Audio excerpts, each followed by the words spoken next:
절친인 두 선수한테 좀 미안하긴 합니다만 손흥민 선수하고 비교를 해볼게요. 알리가 꾸준히 기대값 지표가 이렇게 하락하고 있는 거 보이시죠? 0.51부터 0.18까지 아까 보여드렸던. 반면에 손흥민 선수는 큰 기복 없이 경기당 0.5 이상을 유지를 하고 있습니다. 두 경기당 공격 포인트 한 개를 기록할 수 있는 선수라는 거니까 정말 압도적인 차이라고 볼 수 있는 거죠.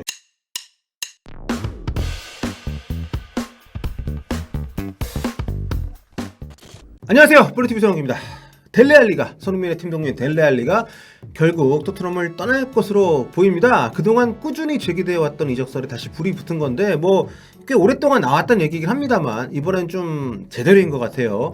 근데 참 이 데스크 시절 생각하면 물론 에릭슨 떠났습니다만 정말 상전 벽해입니다. 시간도 많이 지났습니다만 케인이 조금 올 시즌에 부진하긴 합니다만 그래도 지난 시즌까지 역대급이었고 손흥민이야 늘 잘해주고 있고요. 델레알리만 계속 좀 골치인데 아무튼 지금 현재 언론들이 콘테 감독이 알리를 자신의 계획에 없다고 레비 회장한테 통보를 했다 이렇게 전하고 있고요. 그래서 레비 회장이 알리를 처분하기 위해서 동분서주할 것이다 이런 얘기들이 나오고 있습니다. 완전 이적을 추진할 거라고 하는데 쉽진 않아 보이고 아마 임대 이적을 현실적으로는 늘어야 되지 않을까. 그러니까 1월에 다른 팀으로 보내가지고 시즌 끝날 때까지 이제 뛰게 한다는 건데 토트넘에서 자리를 좀 잃었죠. 알리 입장에서도 새로운 기회가 될 수 있고 토트넘 입장에서는 이렇게 거액의 몸값을 받는 게다가 스타급 셀럽급의 어떤 스타 선수가 벤치에만 앉아 있고 이게 계속 주목받는 상황이 좀 좋지 않잖아요. 그러니까 이런 문제를 해소할 수가 있다는 점에서 그리고 임대 조건에 따라서 알리한테 들어가는 비용을 굉장히 크게 절감할 수가 있죠. 왜냐하면 보통 임대 같은 경우는 데리고 가는 팀에서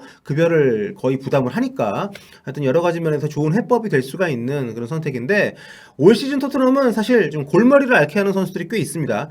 대표적으로 리그 한 골밖에 넣지 못하고 있는 해리 카네가 있고요. 손흥민과 알려진 연봉이 같고 이적료는 엄청 비싼 은돈벨레 역시 제 몫을 하지 못하면서 지금 잉여 자원이 된 지가 꽤 됐습니다.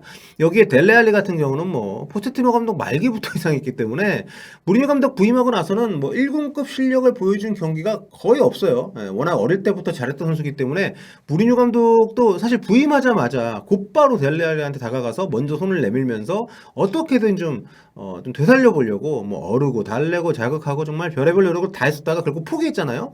그러니까 무리뉴 감독 때 부활 실패했고 누누 감독 때도 기회를 많이 줬습니다만 존재감이 거의 없었고 이번에 콘테 감독도 같이 훈련을 해보더니 거의 기회를 안 주기 시작을 했죠. 당연히 골칫거리 중 가장 큰 지분이 있는 게 저는 이제 델레알리라고 보는데요. 은돈벨레는 아직 해외 수요도 있고 저는 이 친구 테크닉이 토트넘에 굉장히 필요하다고 보거든요. 좀 흔하지 않은 스타일이기 때문에 해리케인도 예년만 못하긴 합니다만 그래도 경기장 나가면은 열심히 뛰고 상대 수비를 좀 끌어들이는 효과를 보여주고 있고 그리고 우리가 해리케인이라는 이름 때문에 굉장히 그 기대치가 높아서 당연히 그만큼 해줘야 되는 선수고 그렇지 그래도 델레알리처럼 이렇게 막 급하게 내보내야 되는 상황은 아니라고 생각을 하기 때문에 근데 델레알리는 지금 이것도 아니고 저것도 아니고 나와도 거의 존재감도 없고 그러니까 문제는 부진이 지금 굉장히 너무 길기 때문에 이적을 시키려고 해도 토트넘이 원하는 수준의 이적료를 받기가 사실상 불가능하다는 겁니다. 누누 감독 때는 약간 포지션도 약간 바꿔가지고 수비적인 역할도 맡겨봤습니다만 잘 안 됐기 때문에 지금 정말 팔려고 해도 과연 원하는 원매처가 있을지 좀 그런 의심이 들 정도의 상황인 거죠. 델레알리가 토트넘에 입단하는데 지금이 이제 8번째 시즌입니다. 나이로 따지면은 지금이 이제 전성기에 돌입해야 될 시기예요. 96년생이니까 황희찬 선수, 김민재 선수하고 동갑입니다. 근데 기록을 보면 지금 30대 넘어가지고 거의 30대 중반 선수 가는 그런 커리어 스탯이에요. 보면 4년 전까지 전성기였고 그 뒤에 계속 내리막입니다. 와, 근데 알리 19, 20 이때 기록은 정말 역대급이네요. 만 20살짜리가 프리미어리그에서 한 시즌에 18골에 9골을 넣었어. 이게 대단합니다. 정말 이런 페이스로 성장을 했다면 지금 괴물 오브 괴물이 됐어야 되는데 근데 2년 전부터 기록을 보면 완전 곤두박질이죠. 연도별로 보면 2021년도 벌써 이제 12개월 됐잖아요. 근데 2022년 들어가지고 1골 1도움밖에 못 넣었습니다. 2020년도 크게 다르지 않은 게 2골 1도움이 전부예요. 이때는 코로나가 있었다고는 합니다만 어쨌든 그럼에도 불구하고 다른 동료들하고 비교를 해봐도 너무 지금 1군에 발을 내밀기가 너무 민망한 수준인 거죠.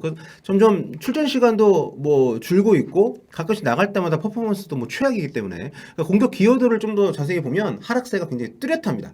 첫 두 시즌 정말 뭐 리그 베스트급 활약을 했을 때 이때는 뭐 기대값 통계가 없기 때문에 빼고 2017-18 시즌부터 보면 기대 득점과 기대 도움을 합산한 그러니까 XG 플러스 XA 이 항목이 스탯이 점점 줄어드는 거 보이시죠? 0.51부터 조금씩 줄어들면서 올 시즌에는 0.18입니다. 와 이거는 정말 최악이에요. 게다가 더 충격적인 거는 올 시즌에 알리가 이제 한 골이 있잖아요. 근데 그 한 골이 페널티킥 골입니다.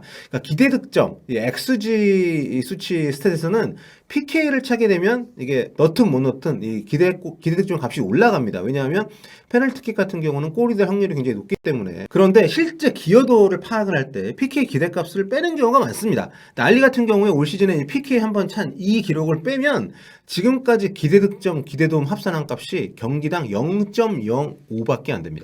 이게 뭐냐면 20경기 했을 때 공격 포인트 하나 정도 기록할 수준의 경기력을 보여줬다는 거죠. 그러니까 사실상 존재감이 거의 없는 선수로 전락을 했다는 뜻입니다.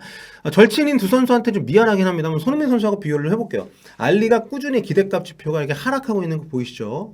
0.51부터 0.18까지 아까 보여드렸던 반면에 손흥민 선수는 큰 기복 없이 경기당 0.5 이상을 유지하고 있습니다. 두 경기당 공격 포인트 한 개를 기록할 수 있는 선수라는 거니까 정말 압도적인 차이라고 볼 수 있는 거죠. 게다가 손흥민 선수는 PK에도 거의 뭐 찰 기회가 주어지지 않기 때문에 기대 득점 지표에서도 PK로 인해서 뻥튀기 된 그런 수치도 없습니다. 이런 상황에서 지금 감독이 3명 바뀌는 동안에도 알리가 전혀 나아지는 모습을 보여주지 못하고 있기 때문에 지금 잉글랜드 국대 A매치도 못 뛴 지가 2년 훨씬 넘었어요. 그러니까 당연히 토트넘 입장에서는 어떻게 처리할지 결정을 좀 해야 되는 건데 이게 참 때를 너무 놓친 게 아닌가. 예, 지금 알리 계약이 2024년 여름까지 2년 반 남았거든요. 그러니까 내년 여름이면은 이제 2년밖에 안 남았어요. 근데 그 뒤로 넘어가면 진짜 이정을 못 받습니다, 제대로. 그 사이에 부활을 해준다면 더없이 좋겠습니다만 무리뉴, 누누, 뭐 콘테 이렇게 다양한 스타일의 감독들이 모두 손 놓은 선수한테 기대보다는 좀 처분하는 게 더 나은 대처가 아닐까. 이런 생각이 들 수밖에 없는 거죠. 그러니까 한국 선수라면 나이도 좀 그러니까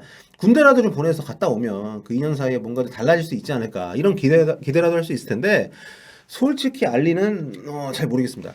특히 누누 감독 때 누누 감독이 무려 6경기 연속 선발 출전 기회를 줬는데도 달라지지 않았거든요. 그러니까 토트넘은 지난 여름에 그 포체티노 감독이 이끄는 이제 파리 생제르맹 임대 제안을 거부를 했었죠.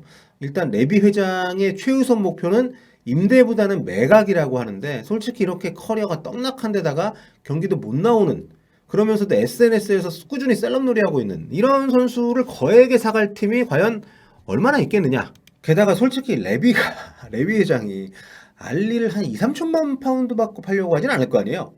그때 그 해리 윙크스 팔 때도 좀 어마어마한 액수를 불렀던 양반인데 근데 결국 임대 이적 유력하지 않나 싶은데 새 팀에 가면은 절치부심해서 커리어도 좀 살리고 토트넘 입장에서도 제값받고 팔 수 있는 상황이 되고 뭐 이런 해피엔딩을 좀 꿈꿀 수가 있으니까 그 레비 회장이 케인 때도 그렇고 이 참 장사를 잘하는 사람 같이 보이기도 하다가 케인 때도 그렇고 이렇게 결정적인 선택들은 좀 민기적거리다가 때를 놓치는 이런 타이밍들이 좀 있어서 좀 더 돈을 받으려고 지금 알리를 지금까지 끌고 온 것도 있겠습니다만 파리 생제르맹 오퍼 왔을 때 보냈어야 되는데 그쵸? 그 포체티노 감독이 토트넘한테 베풀었던 마지막 아량이 아닌가 싶은데 그때 임대 후 완전히적 조건 걸어가지고 좀 보냈으면 어땠을까?